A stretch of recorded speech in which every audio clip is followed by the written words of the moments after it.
अच्छा डॉक्टर साहब, मेरा ना डॉक्टर्स के साथ एक शिकवा है कि ये जो डॉक्टर हज़रात हैं, ये जब गवर्नमेंट हॉस्पिटल्स में होते हैं, वहाँ ये बात सुनने को तैयार नहीं होते। लेकिन ये वही डॉक्टर्स शाम को जब प्राइवेट अपने क्लिनिक में होते हैं, तो वहाँ फुल सर्विसेज़ दे रहे होते हैं।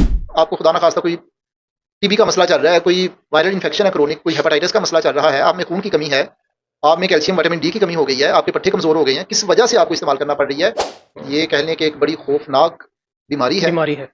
ये वाहिद बीमारी है जो बंदे को मजबूर कर देती है कि बंदा अपने आप को खत्म कर दे। हमारी डेली रूटीन की कौन-सी ऐसी आदत हैं, जो हमें बीमार कर रही हैं, स्लो पॉइज़निंग का काम कर रही हैं और जिसका हमें अंदाज़ा भी नहीं है? यही चीज़ें हैं जो मैदे की बीमारियाँ, शुगर की तरफ लेकर जा रही हैं, ब्लड प्रेशर की तरफ लेकर जा रही हैं और अल्टीमेटली यही चीज़ें हमें हार्ट अटैक और फालिज की तरफ भी लेकर जाती हैं। कि हर छोटे से छोटे मसले पे देखा जाए तो एंटीबायोटिक लिया जाता है। इस बारे में आपका क्या कहना है? कि एक आम इंसान को डॉक्टर के पास कब जाना चाहिए?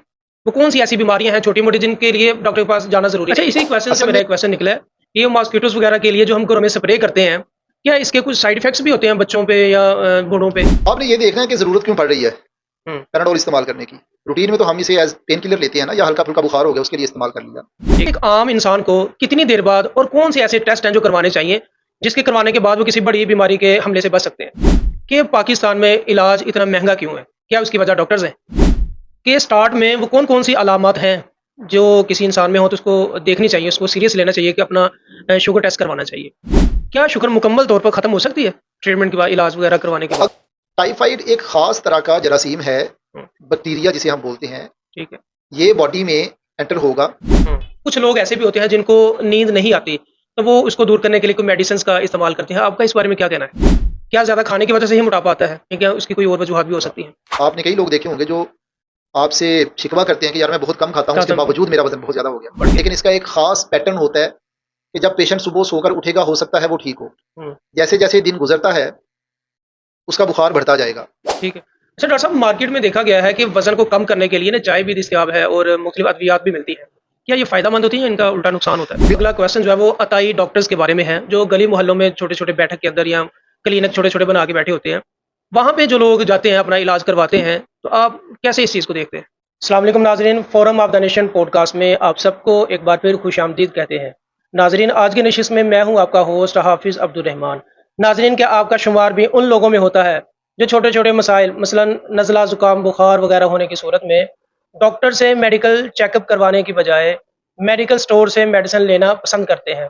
क्या आप भी हर थकन को सिर्फ़ काम की ज़्यादती समझकर नज़रअंदाज कर देते हैं? क्या आपको लगता है कि डिप्रेशन सिर्फ़ अमीरों का ड्रामा है? अगर आपका जवाब हाँ में है, तो ये वीडियो ख़ास तौर पर आपके लिए बनाई गई है। इसको एंड तक ज़रूर देखिएगा। नाज़रीन, आज हमारे साथ पॉडकास्ट में मौजूद हैं assistant professor of medicine, Narwal medical college, doctor Athar Naeem Sahib. आइए आपकी उनसे मुलाकात करवाते हैं और उनसे जानते हैं वो कौन सी ऐसी खामोश कातिल बीमारियां हैं जो हमारी ज़िंदगी तबाह कर रही हैं। वो कौन सी ऐसी आदत हैं जिनकी वजह से हमारी सेहत को नुकसान पहुंच रहा है। अस्सलाम वालेकुम डॉक्टर साहब। जी, वालेकुम सलाम। डॉक्टर साहब, मेरा सबसे पहला क्वेश्चन ये है कि आप मुझे अपने बारे में बताइएगा कि आपने आपकी स्पेशलाइजेशन किस चीज़ में है और आपने कहाँ-कहाँ सर्व किया है, आपने कहाँ-कहाँ सर्विस की है? सबसे पहले तो आपका बहुत ज़्यादा शुक्रिया इनवाइट करने के लिए।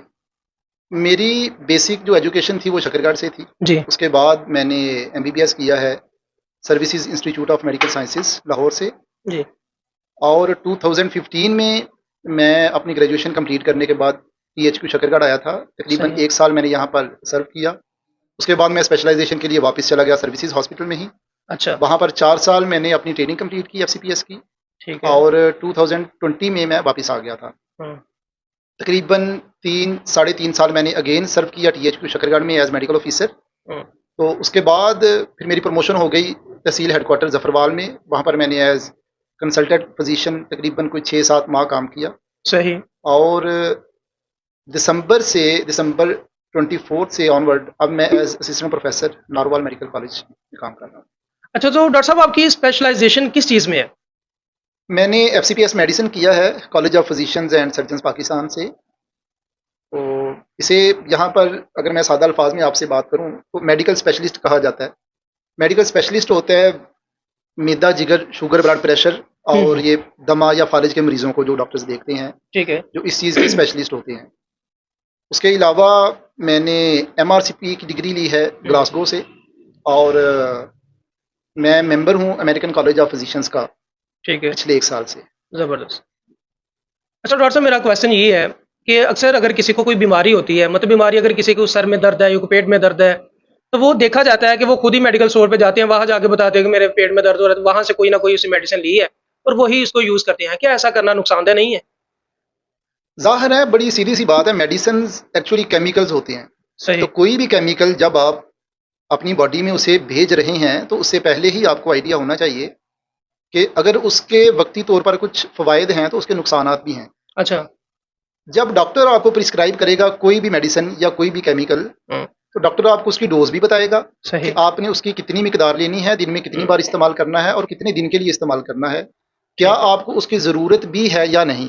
ज़ाहिर है जब आप इन सारी चीज़ों को बाईपास करेंगे तो ऑब्वियसली उनके साइड इफ़ेक्ट्स भी हैं, उनके नुकसानात भी हैं। अच्छा डॉक्टर साहब, मुझे ये बताइएगा, हमारी डेली रूटीन की कौन-सी ऐसी आदत हैं जो हमें बीमार कर रही हैं, स्लो पॉइज़निंग का काम कर रही हैं और जिसका हमें अंदाज़ा भी नहीं है, मेडिकल के हवाले से? उसमें जनरली अगर हम डिस्कस करें कि एक तो होता है कि स्पेसिफिकली हम किसी डिजीज़ के बारे में अगर बात कर रहे हैं, अगर हम ओवरऑल एक पर्सन की हेल्थ को लेकर जनरल डिस्कशन करें तो उसमें मल्टीपल फैक्टर्स हैं, स्पेशली हमारी यूथ में। हुँ, हमारी एक्सरसाइज नहीं है जो होनी चाहिए, हाँ, बिल्कुल। हमारी खाने पीने की आदत बहुत ज़्यादा गलत हैं। अगर मैं आपको थोड़ा-सा बताऊँ मैंने ये क्वेश्चन क्यों किया है, वो जी, जी। क्वेश्चन मेरा असल में ये था कि कोल्ड ड्रिंक्स वगैरह डेली बेस में हम पीते यस, मैं हैं, उधर चाय ही आ वगैरह रहा हूँ। पीते हैं। यस, मैं उधर ही आ रहा हूँ। जी, जो हमारी आदत की बात मैं बात कर रहा हूँ ना आपके साथ, खाने पीने की जो आदत हैं, जी, जी। फास्ट फूड बहुत ज़्यादा हाँ, हमने ऐड बिल्कुल, कर ली है। सही। स्पाइसी फूड्स बहुत ज़्यादा हम यूज़ करते हैं। इवन हुँ, घरों के अंदर अब जो खाने बन रहे हैं वो बहुत ज़्यादा ऑयली होते हैं और आर्टिफ़िशियल ये जो मसाला जात फ्लेवर्स वग़ैरह वगैरह होते हैं, उसमें डाले जाते हैं। फ्लेवर्स इस्तेमाल कर रहे हैं और कोल्ड ड्रिंक्स को हमने फ़ैशन बना लिया हुआ है। बिल्कुल ऐसे ही है। इसे फ़ैशन कह लें, इसे बहाना कह लें कि जी हमारा खाना ही हज़म नहीं होता या मेरी कह लें कि भूख ही ख़त्म नहीं होती जब तक मैं कोल्ड ड्रिंक इस्तेमाल ना करूँ। हुँ, हुँ, हुँ, तो बिल्कुल ये ऐसे ही गलत है। आदत है, इन्हीं की वजह से प्रॉब्लम्स हैं। एक्सरसाइज़ की अगर हम बात करें, तो आप अपने इर्द-गिर्द देखें कितने यंगस्टर्स हैं जो रूटीन में कोई स्पोर्ट्स एक्टिविटी कर रहे हैं। अगर आप चंद साल पीछे चले जाएँ, हुँ, हमारे यहाँ पर अपने ही शहर की बात कर लें कि शहर के अंदर इतने मैदान होते थे स्पोर्ट्स के हुँ, और जो आबाद थे, आपको 3-4 बजे से लेकर मगरिब की अज़ान तक आपको ये जो हमारे मैदान थे, वहाँ पर खेलने के लिए जगह नहीं मिलती थी। और हुँ, अब वो वीरान पड़े हुए हैं, आपको कोई बंदा नज़र नहीं आता। उसकी वजह क्या है? हमने अपनी मसरूफियात चेंज कर ली हैं असल में, हमने स्पोर्ट्स एक्टिविटीज़ को रिप्लेस कर दी है, मोबाइल के साथ, हुँ, टेलीविज़न के साथ। हुँ। हम स्पोर्ट्स खेलने के बजाय स्पोर्ट्स देखना ज़्यादा पसंद करते हैं। सही है, सही है। पहले हम क्रिकेट खेलते थे, हुँ, वॉलीबॉल खेल रहे होते थे, हुँ, फुटबॉल खेल रहे होते थे। बैडमिंटन अब हम खेलने क्या लगे। करते हैं, बिल्कुल बैडमिंटन वगैरह खेलते थे, बड़ी अच्छी स्पोर्ट्स हैं। अब हम लोग फेसबुक इस्तेमाल कर रहे हैं। हुँ, 6-6 7-7 घंटे आप हमारे मतलब जो इवन एजुकेटेड क्लास भी है ना, हुँ, आप उस पर कोई सर्वे कर लें, हुँ, हर बंदा उनका स्क्रीन टाइम चेक करें आप एक दिन का, 8, 10, 12 घंटे मोबाइल इस्तेमाल कर रहे हैं। हुँ, लेकिन हमारे पास 20-25 मिनट, आधा घंटा किसी स्पोर्ट्स एक्टिविटी के लिए नहीं है। हुँ, यही रीज़न है। एक तो हमारा ये सीडेंटरी लाइफ़स्टाइल इसे कहते हैं। खाना शाम को खाते हैं हम, लेट नाइट खाने की आदत बना ली हुई है, 10-11 बजे खाना खाएँगे, साथ ही लेट जाएँगे हुँ, और रूटीन में डे टाइम में कोई एक्टिविटी नहीं है। फिर वही बात जिस तरह हमने पहले की है, शुगर बहुत ज़्यादा ऐड कर ली हुई है हमने अपने खानों में, फ़ास्ट फूड्स, कोल्ड ड्रिंक्स का इस्तेमाल। यही चीज़ें हैं जो मैदे की बीमारियाँ, शुगर की तरफ लेकर जा रही हैं, ब्लड प्रेशर की तरफ लेकर जा रही हैं और अल्टीमेटली यही चीज़ें हमें हार्ट अटैक और फालिज की तरफ ही लेकर जाती हैं। डॉक्टर साहब, हर दूसरे शख्स को मैदे की गैस, सीने की जलन या कमज़ोरी वगैरह की शिकायत क्यों है? हर दूसरे शख्स मेरा को ये ख़्याल है देखने को मिल ये रही है। वही क्वेश्चन है जिसका जवाब मैंने आपको पहले ही दे दिया है। ठीक है, बेहतरीन। मैदे जी, जी, का आप करें। तल्लुक है हमारे खाना हज़म करने के साथ। जी, ठीक है। जब हम खाना ही उस तरह का नहीं खा रहे, जिस तरह हम कहते हैं कि जी हुँ, हेल्दी फूड नहीं ले रहे तो उसके साइड इफ़ेक्ट्स आएँगे, उसके इफ़ेक्ट्स जो नेगेटिव असरात हैं वो मैदे के ऊपर ही आने हैं। हुँ, सो मैदे की तेज़ाबियत की वजूहत वही हैं जो हमने पहले डिस्कस कर ली हैं, एक्सरसाइज़ नहीं है, हुँ, कोल्ड ड्रिंक्स बहुत ज़्यादा है, स्मोकिंग है यंगस्टर्स में बहुत ज़्यादा हुँ। और फास्ट फूड्स वगैरह। अच्छा डॉक्टर साहब, मुझे ये बताइएगा कि हर छोटे से छोटे मसले पे देखा जाए तो एंटीबायोटिक लिया जाता है। इस बारे में आपका क्या कहना है? एंटीबायोटिक्स असल में लेमैन या कॉमन मैन को तो पता ही नहीं है ना कि एंटीबायोटिक का मकसद क्या है, सही। किस लिए यूज़ होती हैं। हुँ, एंटीबायोटिक्स होती हैं कि जो आपकी बॉडी में कुछ ख़ास जरासीम जब एंटर हो जाएँ, हुँ, डॉक्टर अपने नॉलेज की बेस पर, मरीज़ की अलामात की बेस पर या टेस्टों की बेस पर डिसाइड करे हुँ, कि वाक़ई ही आपके खून में जरासीम आ चुके हैं। उस वक़्त उन जरासीम को ख़त्म करने के लिए जो दवाइयाँ दी जाती हैं, एक ख़ास किस्म का ग्रुप है, वो एक्चुअली एंटीबायोटिक्स होती हैं। अच्छा, अच्छा, अच्छा, ठीक। ऐसा नहीं है कि तो मैदे का मसला हो गया तो आप एंटीबायोटिक्स लेना शुरू कर देंगे, आपके सर में दर्द है तो आप एंटीबायोटिक्स लेना शुरू कर देंगे। और बदकिस्मती ये है कि हमारे यहाँ पर सिस्टम इस तरह से है कि कोई भी बंदा किसी भी मेडिकल स्टोर पर जाकर अपनी मर्जी की मेडिसिन ले लेता है। ठीक है। दुनिया में ऐसा नहीं होता। लेकिन यहाँ पे होता है ऐसा। हाँ जी, दुनिया में जो आप अगर एडवांस जो कंट्रीज हैं आपकी वहाँ की बात करें तो वहाँ इस तरह से कानून है कि डॉक्टर ने प्रिस्क्राइब की होगी जो मेडिसिन वही आपको मिलेगी, और डॉक्टर ने अपनी पर्ची के ऊपर लिखा होता है कि आपने इतनी टैबलेट्स या इतने कैप्सूल इतने दिन में इस्तेमाल करने हैं, आपको उतनी ही टैबलेट्स मिलेंगी मेडिकल स्टोर से, उससे अच्छा। ज़्यादा आप नहीं ले सकते। सो ये कंसेप्ट हमारे ही यहाँ है और उसके नुकसानात भी हैं। असल जो उसका एक मेन नुकसान मैं आपको अभी से बता दूं, हमारी फील्ड में एक लफ्ज़ इस्तेमाल होता है रेजिस्टेंस का। ठीक है। रेजिस्टेंस का यही मतलब है कि जब आप बिला वजह या ज़रूरत से ज़्यादा एंटीबायोटिक्स इस्तेमाल करेंगे तो जिन जरासीम को उन एंटीबायोटिक्स ने ख़त्म करना होता है हाँ। उनमें रेजिस्टेंस डेवलप हो जाएगी। कि फ़र्ज़ करें कि आपका गला ख़राब हुआ है, सही। आपको एक एंटीबायोटिक की ज़रूरत है, आप 3 दिन इस्तेमाल करेंगे तो रूटीन में आप ठीक हो जाएंगे 3 दिन में। अगर आप उससे पहले बिला वजह इस्तेमाल करते रहे हैं वो मेडिसिन, तो हो सकता है आपको 3 के बजाय 7 दिन इस्तेमाल करना पड़ जाए वो मेडिसिन। ये अच्छा। भी मुमकिन है कि उस मेडिसिन का इफेक्ट ही कोई ना आए उन जरासीम के ऊपर। अच्छा डॉक्टर साहब, मुझे ये बताइएगा कि देसी टोटकों और डॉक्टरी इलाज में क्या फ़र्क है? जो घरों में हमारे किए जाते हैं देसी टोटके, उसके बारे में जानना चाह रहा हूँ। वो डिपेंड करता है। ज़ाहिर है कि ये चीज़ें हम लोग खुद भी बचपन से देखते आ रहे हैं और ये चीज़ें हमने इस्तेमाल भी की हुई हैं। क्या हर टोटका महफूज होता है? जो चीज़ें घरों में इस्तेमाल की जाती हैं ना, जो हमारी रोज़मर्रा की चीज़ें होती हैं, सही। तो उसमें जैसे होता है कि जी कहवा बना लिया, अजवाइन इस्तेमाल कर ली, जो घरों के टोटके हैं वो तो यही चीज़ें हैं। तो इनका फ़ायदा होता है या नहीं होता वो बात की बात है, लेकिन एटलीस्ट इनके कोई बहुत ज़्यादा नुकसानात अभी तक नहीं देखे गए, क्योंकि ये हमारी सही। रोज़मर्रा इस्तेमाल की चीज़ें होती हैं। लेकिन देसी टोटकों में अगर हम बाहर से मेडिसिन्स को इंक्लूड कर लें कि जो हकीम की मेडिसिन्स हैं या होम्योपैथिक मेडिसिन्स हैं, वो एक मेरा ख्याल है कि लंबी चौड़ी बहस है, तो ठीक है। उनके नुकसानात भी हैं ऑब्वियसली। अच्छा डॉक्टर साहब, मुझे ये बताइएगा कि एक आम इंसान को डॉक्टर के पास कब जाना चाहिए? वो कौन-सी ऐसी बीमारियाँ हैं छोटी-मोटी जिनके लिए डॉक्टर के पास जाना ज़रूरी नहीं है? असल में तो जब भी किसी भी तरह की कोई अलामत एक नॉर्मल बंदा अपने अंदर महसूस कर रहा है, फ़र्ज़ कर लें सर दर्द को ले लेते हैं हम। हुँ, कभी कभार बहुत ज़्यादा थकावट हो गई, हुँ, नींद पूरी नहीं हुई, आपको सर दर्द है, अंडरस्टूड है कि आपकी नींद पूरी नहीं है या आप बहुत ज़्यादा थके हुए हैं, हुँ, उस वजह से है। ठीक आपने है। उसके लिए घर पर ही आपने रेस्ट कर ली, आपने घर पर पैराडोल खा ली फ़र्ज़ करें, हुँ, आप नॉर्मल हो गए हैं, उसके बारे में डिस्कस करने की कोई बहुत ज़्यादा ज़रूरत नहीं है। हुँ, अगर हम इसी सर दर्द को लें कि आपको लगातार होती जा रही है, 2 हुँ, हफ़्ते गुज़र गए हैं, 1 महीना गुज़र गया, आपको लग रहा है कि यार मुझे रोज़ाना सर दर्द हो रहा है, फिर आपको ज़रूर उसे डिस्कस करने की ज़रूरत है। इसी तरह बाकी अलामात हैं, अगर आपको लगता है चंद घंटे या 1-2 दिन के लिए कुछ अलामात आई हैं, वो ख़त्म हो गई हैं, तो वो नॉर्मल भी हो सकता है। हुँ, लेकिन अगर अलामात परसिस्ट कर रही हैं, आपको लगता है कि जी मुझे हल्का-हल्का बुखार रहता है, मेरे जिस्म में दर्द रहता है, अगर तो थकावट से रिलेटेड है, आपको हुँ, लगा कि चंद घंटे के लिए हुआ है, ठीक हो गया हूँ, उसके बाद फिर ज़रूरत नहीं है। लेकिन हुँ, अगर यही अलामात लगातार चल रही हैं, तो ऑब्वियसली फिर आपको डॉक्टर से डिस्कस करने की ज़रूरत है। ठीक। अच्छा डॉक्टर साहब, देखा गया है कि जब भी मौसम तब्दील होता है, तो बच्चे या बूढ़े वो जल्दी बुखार, नज़ला, ज़ुकाम वगैरह जैसी बीमारियों में मुब्तला हो जाते हैं। इसकी क्या वजह है? मेनली तो कुछ वायरसेस ऐसे होते हैं हुँ, कि जो मौसम या टेम्परेचर चेंज होने के साथ ग्रो करते हैं ज़्यादा। ठीक है। स्पेशली जैसे कह लें कि सर्दियों का सीज़न स्टार्ट हो रहा होता है। हुँ, वायरसेस ज़्यादातर होते हैं जो लो टेम्परेचर पर सर्वाइव करते हैं।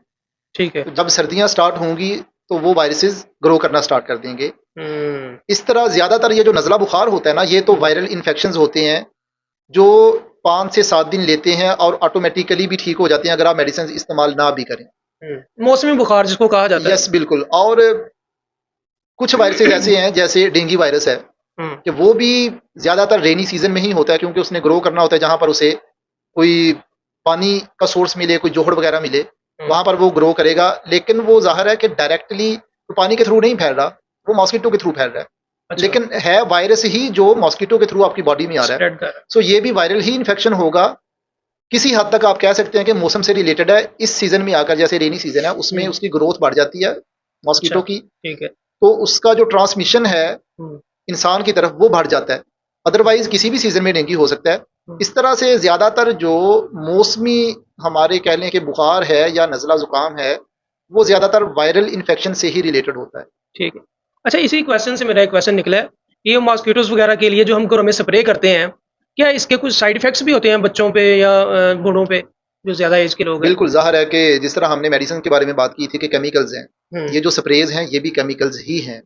अच्छा। तो ज़्यादातर इफ़ेक्ट होते हैं इनसे बच्चे या बूढ़े। बुज़ुर्ग हम्म। या वो लोग जिन्हें पहले से कोई साँस की बीमारी हो। तो ये ठीक है। केमिकल्स एक्चुअली एलर्जी करते हैं, वो आँखों की एलर्जी हो सकती है, वो साँस की नालियों की एलर्जी हो सकती है, आपके गले की एलर्जी हो सकती है। हम्म।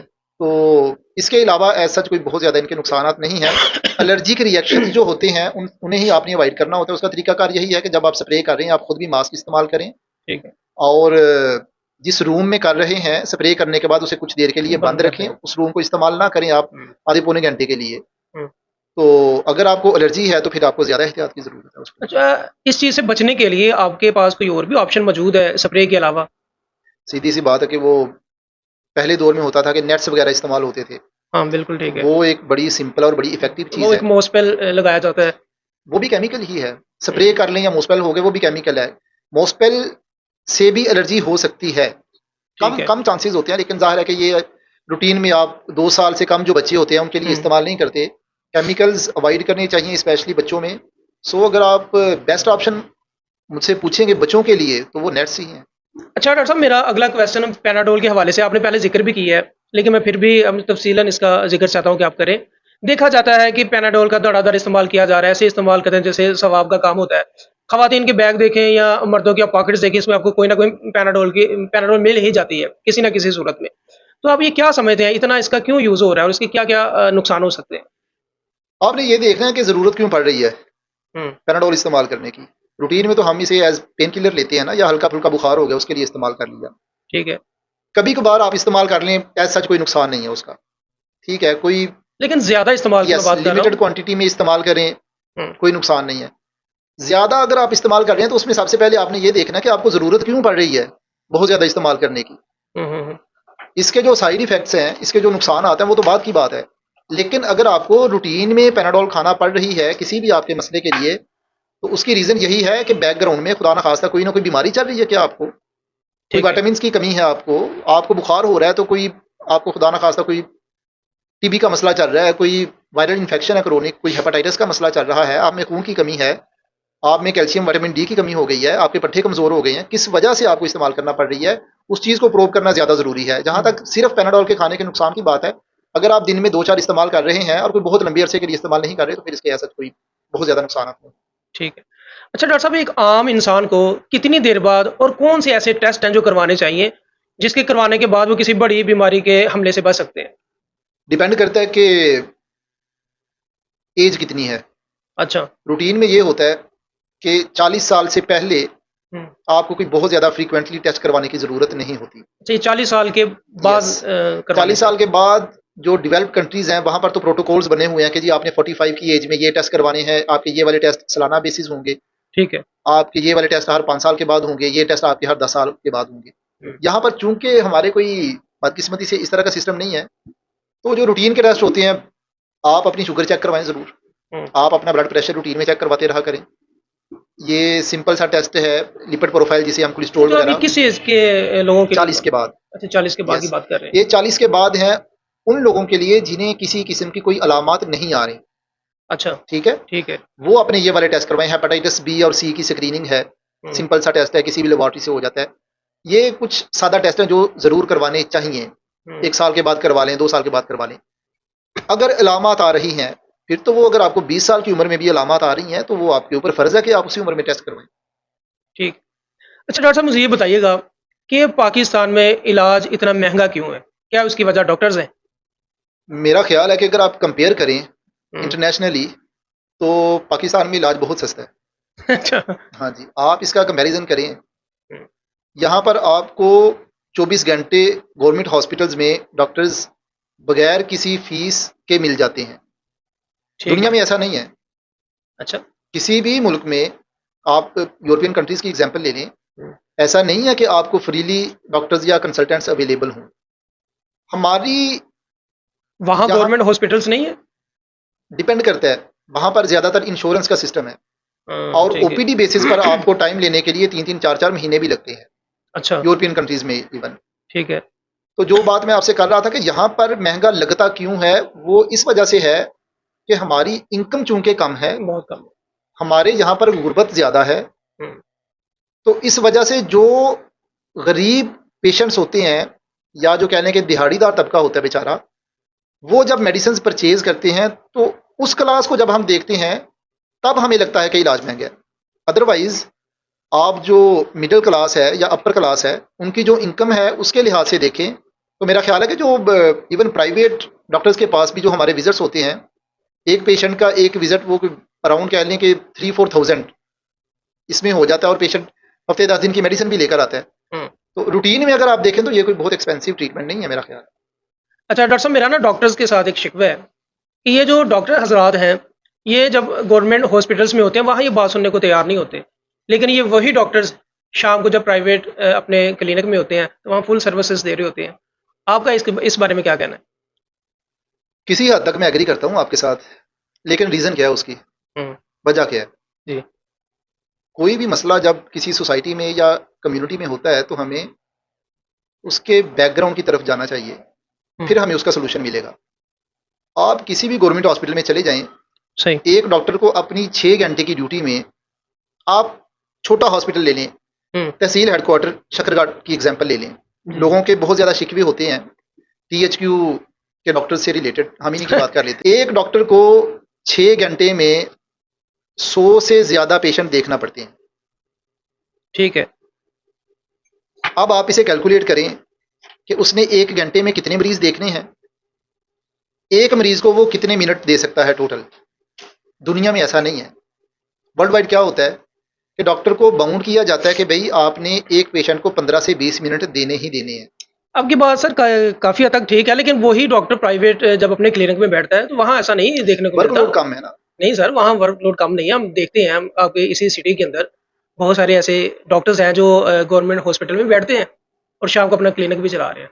तो हमें पता है कि वहाँ भी कितने उनके पास पेशेंट आते हैं और गवर्नमेंट हॉस्पिटल के अंदर कितने होते हैं। किसी को बहरहाल ये ज़ाहिर, आपका अपना ओपिनियन है, ठीक है जैसा आपने मैं लिया। आपसे एक जनरल बात ही कर सकता हूँ। जो जनरल एक कॉन्सेप्ट है या रीज़न है जो हमें नज़र आती है, वो यही है। वो यही है कि ठीक है। गवर्नमेंट हॉस्पिटल में पेशेंट बर्डन ज़्यादा होता बिल्कुल है। ठीक है। और दूसरा जो आपका नेक्स्ट क्वेश्चन है या इसी क्वेश्चन का जो नेक्स्ट स्टेप है, हम्म, उसमें यही है कि जाहिर है कि डॉक्टर्स इसी सोसाइटी का पार्ट हैं, ठीक है। इन्हीं लोगों में से डॉक्टर्स निकले हुए हैं।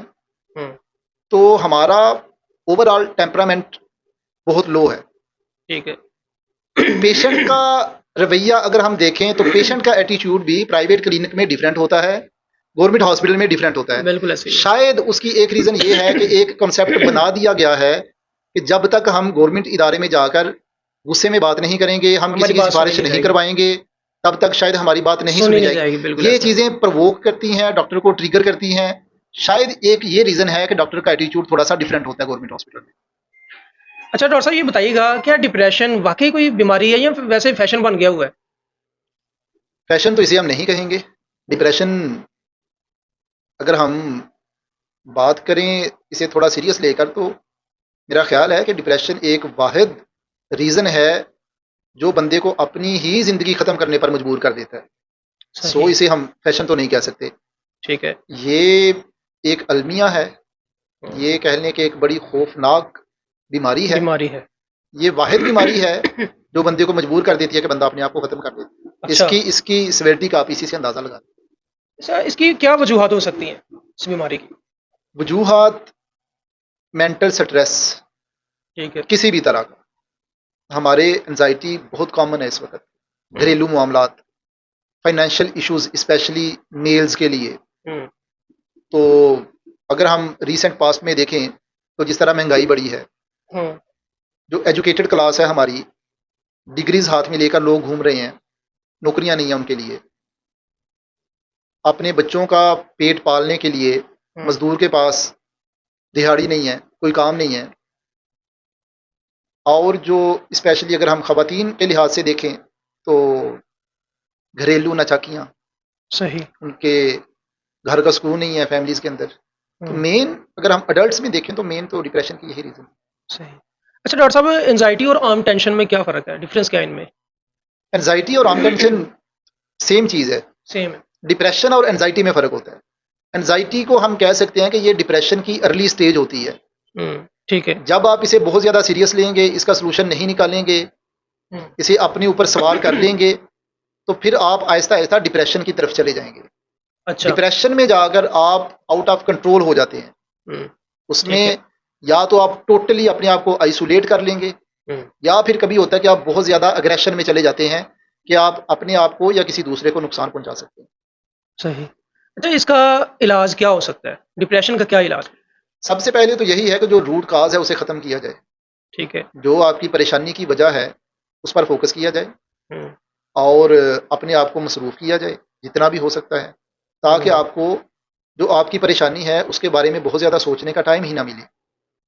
इसके लिए आप जो स्पेशलिस्ट डॉक्टर्स हैं हम्म, और साइकोलॉजिस्ट हैं उनकी खिदमात लें। हम्म, हमारे यहाँ पर बदकिस्मती से इस चीज़ को इस तरह से लिया जाता है कि अगर हम साइकोलॉजिस्ट या साइकेट्रिस्ट के पास जाएंगे तो शायद ये कंसेप्ट लिया जाएगा कि हम पागल हो गए हैं। हम्म। ऐसा नहीं है, ये डॉक्टर्स की एक अलग फील्ड है, स्पेशलाइजेशन है इसमें, और उसका मकसद ही यही है कि आप इनिशियल फेज में ही डॉक्टर्स के पास चले जाएं ताकि आपको एनजाइटी से डिप्रेशन की तरफ जाने से रोका जा सके। ठीक है। उसके लिए आपके सेशंस होते हैं, आपको हम्म, काउंसल किया जाता है, या फिर ज़रूरत पड़े तो फिर आपको मेडिसिन स्टार्ट की जाती हैं। अच्छा डॉक्टर साहब, मेरा अगला क्वेश्चन जो है वो शुगर के हवाले से है कि स्टार्ट में वो कौन कौन सी अलामत हैं जो किसी इंसान में हो तो उसको देखनी चाहिए, उसको सीरियस लेना चाहिए कि अपना शुगर टेस्ट करवाना चाहिए। शुगर की तो बड़ी कॉमन कुछ कह लें कि अलामत आती हैं। बार बार पेशाब का आना, ठीक है। भूख बहुत ज़्यादा लगना, प्यास लगना बहुत ज़्यादा, मुंह ठीक है। खुश्क होना, हम्म, और मेनली हम उसमें ये देखते हैं कि रात को आपको बार बार उठना पड़ता है पेशाब के लिए। पेशाब के लिए। तो ये तो कॉमन सी अलामात हैं। ज़रूरी नहीं होता कि ये सारी अलामात एक मरीज़ में आ रही हों। इनमें से अगर कोई भी अलामत आपको आ रही है, या आप कह लें कि आपका वज़न कम हो रहा है, आपको थकावट का एहसास रहता है हर वक़्त, हम्म, तो इनमें से कोई भी अलामत अगर आपको आ रही है तो आप अपना ज़रूर शुगर का टेस्ट करवाएँ। हम्म। क्या शुगर मुकम्मल तौर पर ख़त्म हो सकती है ट्रीटमेंट के बाद, इलाज वगैरह करवाने के बाद? अगर तो आपकी अलामत की बेस पर आपके टेस्ट हुए हैं हम्म, और डॉक्टर ने लेबल कर दिया है कि आप शुगर के मरीज़ हैं, है। ठीक है। कम चांस होता है कि आप अब इस चीज़ से बाहर निकल आएँ।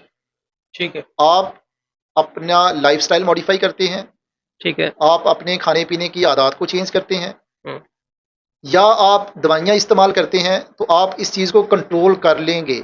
लेकिन ऐसा तकरीबन तकरीबन नामुमकिन होता है कि आप इस चीज़ को ख़त्म कर दें।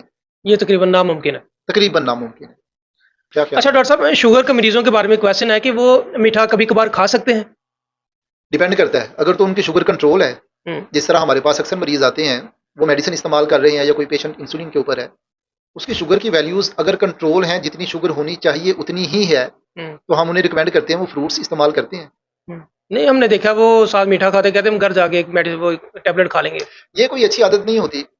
सही। देखें, फ़र्ज़ करें कि आपकी शुगर एक टैबलेट के ऊपर कंट्रोल है, हम्म, तो आप क्यों चाह रहे हैं कि आपको 2 टैबलेट्स खाना पड़ जाएँ? जबकि आपको पता है कि हर मेडिसिन का कोई ना कोई साइड इफ़ेक्ट है। तो हम्म। अगर एक बहुत लो डोज़ के ऊपर आपकी शुगर कंट्रोल है, तो हम्म। आप अपनी बॉडी को क्यों मजबूर कर रहे हैं कि आपको डोज़ डबल करना पड़ जाए? अच्छा डॉक्टर साहब, आजकल देखा गया है कि 30 साल की उम्र में भी हार्ट अटैक हो रहे हैं। इसकी क्या वजह है? इसकी वजूहत वही हैं कि जो हमने एक जनरल डिस्कशन की थी स्टार्ट में, हम्म, कि हमारी यूथ में कोई एक्सरसाइज़ नहीं है, हम्म, हमारे खाने-पीने की आदत, स्मोकिंग, यंगस्टर्स में स्पेशली आप देखें, ये जो हमारा 10-11 साल की एज वाला ग्रुप है, हम्म। उसमें भी आपको बहुत ज़्यादा स्मोकर्स मिलेंगे। यही मेन रीज़न्स हैं। सही। अच्छा डॉक्टर साहब, मुझे ये बताइएगा कि हाई ब्लड प्रेशर बगैर अलामात के कैसे खतरनाक हो सकता है? ज़रूरी नहीं होता कि ब्लड प्रेशर तेज़ होने से कुछ अलामत आएँ। हम्म, कुछ मरीज़ होते हैं जिन्हें सर दर्द हो सकता है, पट्टों का खिंचाव हो सकता है, या ब्लड प्रेशर बहुत ज़्यादा तेज़ हो जाए तो धुंधलापन हो सकता है नज़र का। अच्छा। लेकिन बहुत ज़्यादा मरीज़ ऐसे भी होते हैं कि जिन्हें कोई अलामत नहीं आ रही होती, हम्म, लेकिन वो रूटीन अपना चेकअप करवाते हैं, तो उन्हें पता चलता है कि उनका ब्लड प्रेशर तेज़ है। सो ये ज़रूरी नहीं है कि बीपी तेज़ होने से कोई अलामत है।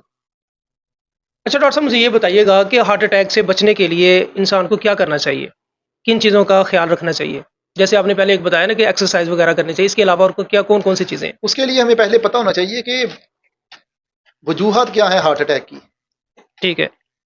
दोबारा से हम उसी डिस्कशन के ऊपर आ जाएँगे। ब्लड प्रेशर, ठीक है। शुगर, हुँ, स्मोकिंग है, आपके सेडेंटरी लाइफ़स्टाइल है, हुँ, एक्सरसाइज़ नहीं है, फ़ास्ट फूड्स वगैरह हैं, चिकनाई आपकी डाइट में ज़्यादा है। सही। आपने इन्हीं चीज़ों पर कंट्रोल करना है, यही आपको हार्ट अटैक से बचा सकते हैं।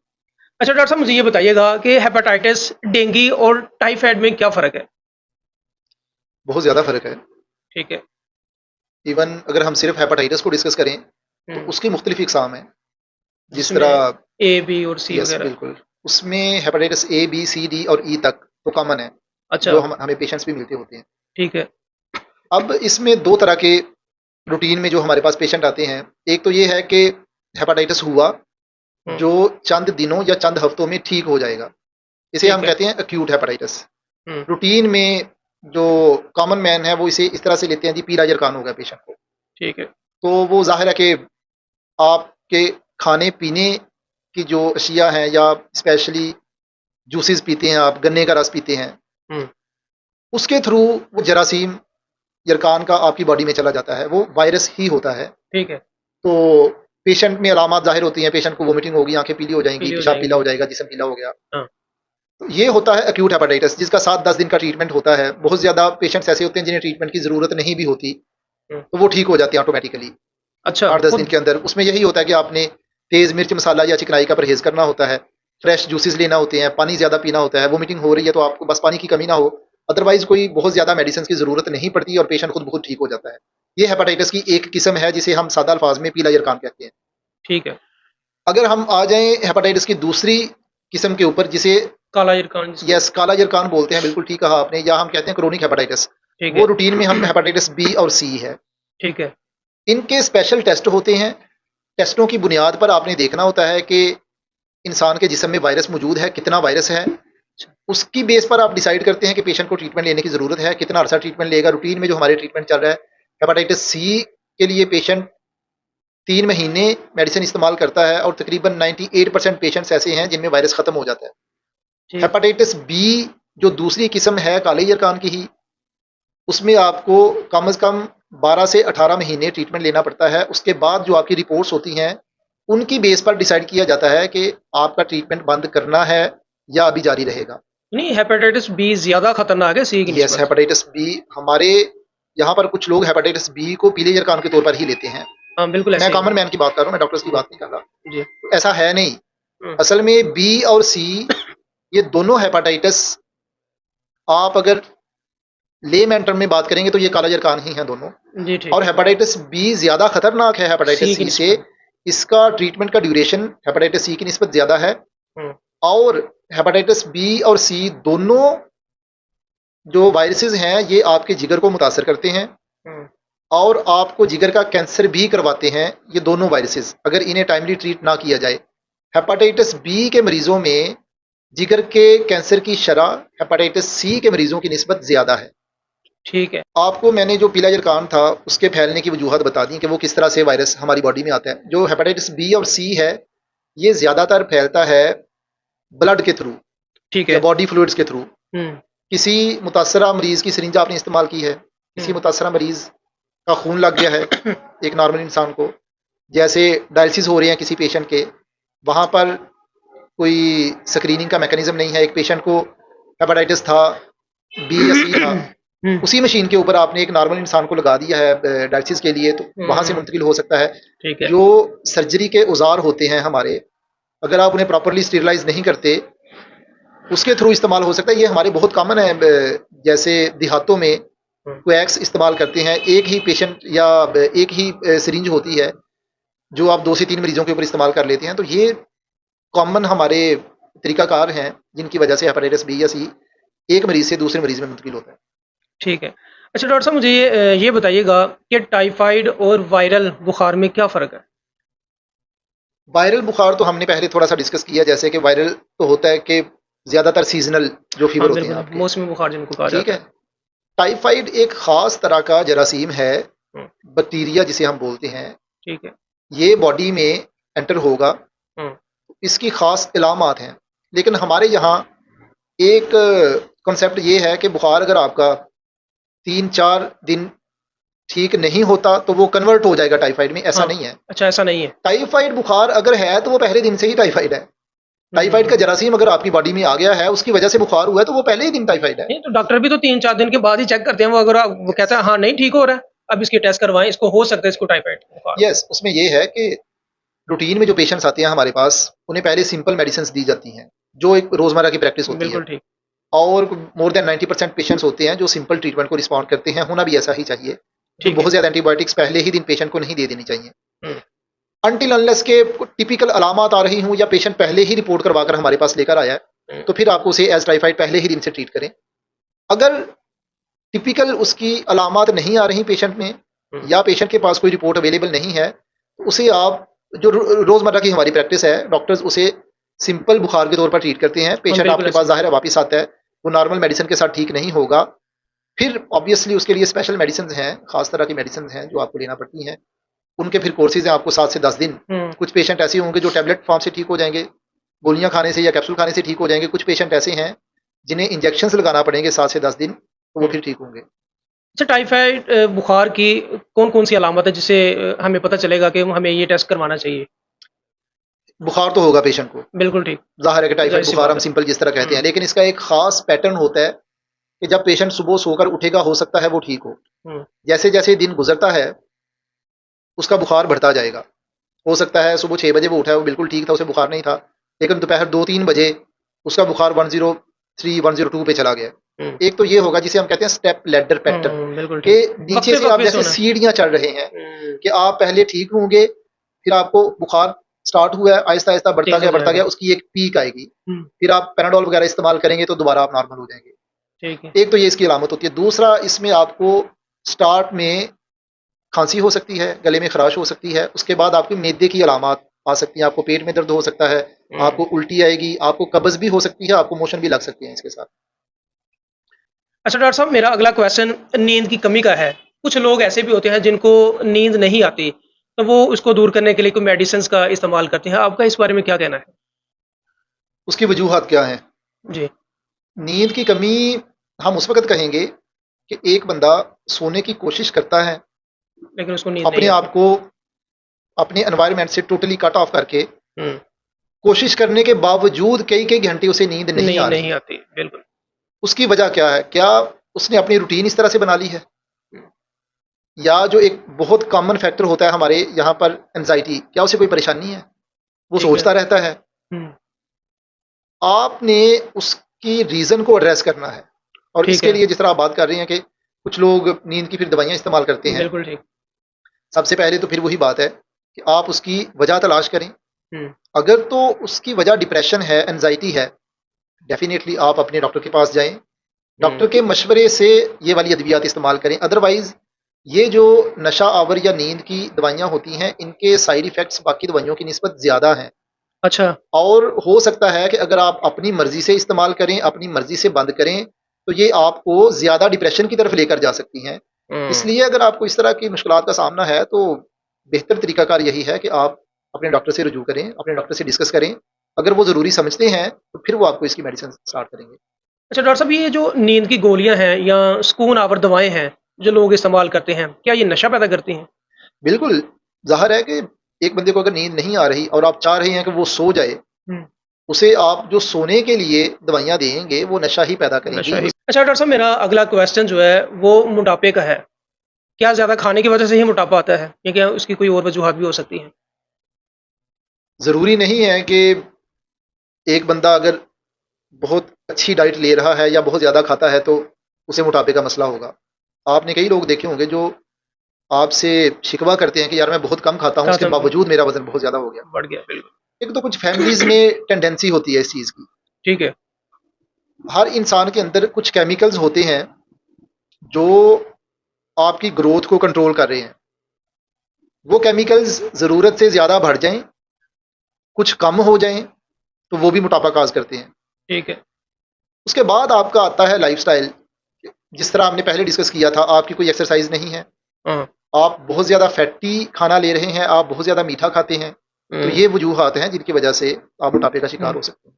अच्छा डॉक्टर साहब, मोटापा कम करने के लिए भूखा रहना बेहतर है या एक्सरसाइज करना?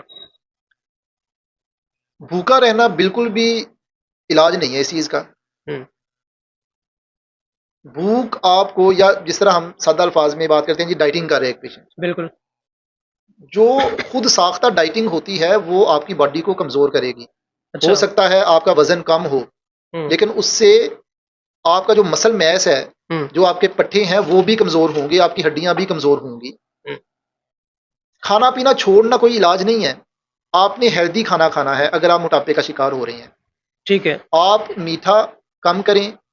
कम क्या करना है, अगर आप मोटापे का शिकार हैं, आप मीठा बिल्कुल बंद करें। हम्म। आप चावल कम करें, आलू बंद कर दें, कोल्ड ड्रिंक्स बंद कर दें। हम्म। दोपहर के खाने में कोशिश करें कि आप फ्रेश सैलड्स लें, बेशक खाना ना खाएं आप। ठीक है। रात को अगर आपको 2 रोटियों की भूख है तो आप 1 रोटी खाएं सिर्फ। ठीक। और रूटीन बना लें कि हर खाना खाने के बाद आपने 15 से 20 मिनट वॉक करनी है हम्म। और 25 से 30 मिनट आपने रोज़ाना एक्सरसाइज करनी है और हैवी एक्सरसाइज करनी है। ठीक है। अच्छा डॉक्टर साहब, मार्केट में देखा गया है कि वज़न को कम करने के लिए ना चाय भी दस्तयाब है और मुख्तलिफ अद्वियात भी मिलती हैं। क्या ये फ़ायदेमंद होती हैं या इनका उल्टा नुकसान होता है? बिल्कुल मेडिसिन अवेलेबल हैं और उनके इफ़ेक्ट्स भी हैं। Side effects? डेफ़िनेटली हर मेडिसिन के साइड इफ़ेक्ट्स हैं, लेकिन पॉज़िटिव इफ़ेक्ट्स भी हैं। अच्छा। हम पेशेंट्स को मेडिसिन इस्तेमाल करवाते हैं, लेकिन एक पेशेंट जो रूटीन में एक्सरसाइज कर रहा है, हुँ। खाने पीने में एहतियात बरत रहा है, जिस तरह उसे बताया गया है, हुँ। उसी तरह से परहेज कर रहा है, उसके बावजूद अगर उसका वजन कम नहीं हो रहा, हुँ। फिर हमारे पास ऑप्शन आती है कि हम उसे मेडिसिन इस्तेमाल करें, लेकिन वो डॉक्टर के मशवरे से ही दवाइयाँ इस्तेमाल करेंगे। बहुत ज़्यादा दवाइयाँ मार्केट में अवेलेबल हैं, लेकिन हर दवाई हर मरीज को नहीं दी जा सकती। अच्छा डॉक्टर साहब, मेरा अगला क्वेश्चन जो है वो अताई डॉक्टर्स के बारे में है, जो गली मोहल्लों में छोटे-छोटे बैठक के अंदर या क्लिनिक छोटे-छोटे बना के बैठे होते हैं। वहाँ पे जो लोग जाते हैं, अपना इलाज करवाते हैं, तो आप कैसे इस चीज़ को देखते हैं? अतायत के बारे में हर बंदे का अपना एक नुक्ता नज़र है। ठीक है। हो सकता है कि कुछ लोग मेरे साथ एग्री ना करें, लेकिन मेरी नज़र में अतायत 2 तरह की है। एक तो कुछ क्वालिफाइड लोग अतायत कर रहे हैं, जैसे कह लें कि एक क्वालिफाइड डिस्पेंसर है, हुँ। लीगली वो प्रैक्टिस नहीं कर सकता। दूसरी तरफ अतायत की एक वो किस्म है कि एक ही बंदा गाँव के अंदर, हो सकता है उसने परचून की दुकान भी रखी हो, पॉसिबल है कि वो हजाम का काम भी कर रहा हो हुँ। और वो साथ में लोगों को इंजेक्शंस भी लगा रहा हो। हुँ। ये एक दूसरी किस्म आ जाती है अतायत की, जो ज़्यादा खतरनाक है। जो थोड़ा-सा क्वालिफाइड बंदा है, वो अपनी लिमिट्स में रहकर वक़्ती तौर पर किसी पेशेंट को रिलीफ़ देगा। हुँ। मेरे ख़्याल में इसमें कोई बहुत ज़्यादा हर्ज नहीं है, जब तक वो लिमिटेड रह रहा है। जैसे फ़र्ज़ कर लें बॉर्डर पे एक पेशेंट बैठा हुआ है, ठीक है।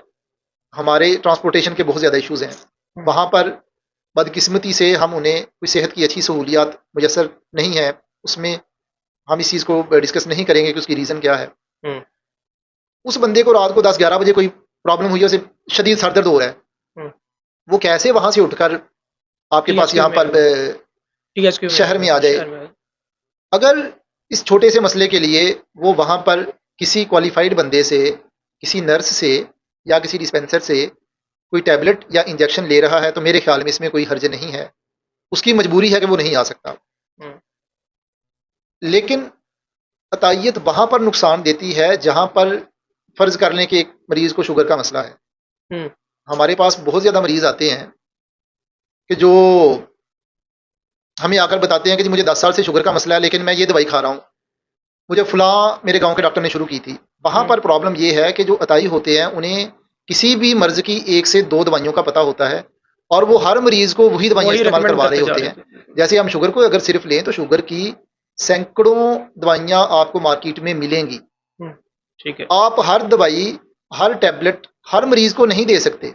आपने हुँ। उसमें देखना है मरीज़ को कितने अरसे से शुगर है, उसकी कितनी शुगर है, उसका वज़न कितना है, उसकी फ़ैमिली में शुगर है या नहीं है, इस वक़्त उसकी अलामात क्या हैं, क्या शुगर के साथ उसे कोई और भी मसला है, उसके मुताबिक आप डिसाइड करेंगे कि इस मरीज़ के लिए कौन-सी मेडिसिन बेहतर है। अतायत का नुकसान इस तरह की बीमारियों में इस लिहाज से आता है, फ़र्ज़ करें एक मरीज़ को शुगर का मसला है, हो सकता है कि उसके गुर्दे भी थोड़े-से मुतासिर हो चुके हों। हुँ। अब हम उसे शुगर की हर दवाई नहीं दे सकते। अताई हो सकता है उसे वही दवाई पकड़ा दे जिसका गुर्दों के ऊपर भी इफ़ेक्ट आएगा। तो इस लिहाज से अतायत नुकसानदेह है मरीज़ों के लिए। डॉक्टर साहब, बहुत शुक्रिया, आपने हमें अपना कीमती टाइम दिया। नाज़रीन, ये आज का हमारा पॉडकास्ट, उम्मीद करते हैं आपने बेहद पसंद किया होगा। इंशाल्लाह फिर मुलाकात होगी नए टॉपिक के साथ, नए पॉडकास्ट में। अल्लाह हाफ़िज़।